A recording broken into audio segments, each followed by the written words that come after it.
You intubate a patient in shock, the tube goes in smoothly, oxygenation improves, and within minutes the PP collapses. This is a common ICU phenomena and it is usually predictable if you understand the physiology. Intubation changes intrathoracic pressure from negative to positive. That immediately reduces venous return to the heart and drops the preload. In a hypovolemic shock, the heart is already underfilled, so positive pressure ventilation can abruptly reduce cardiac output. In distributive shock, the vasodilation means the heart is already preload dependent, so even a small reduction in venous return causes hypotension.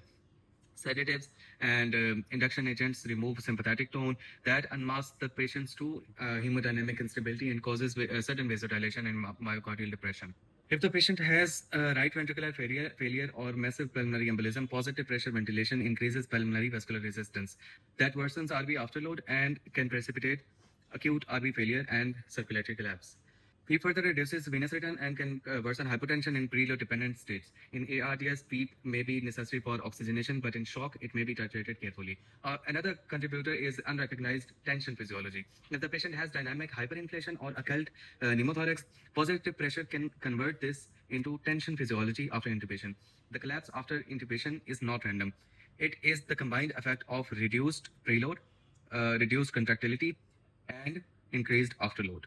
This is why pre-intubation preparation matters. I optimize volume status, start vasopressors early, and choose induction agents with minimal hemodynamic depression.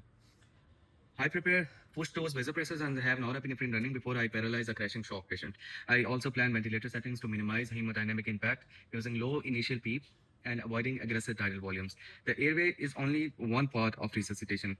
If you secure the airway but forget circulation, the patient arrests after intubation.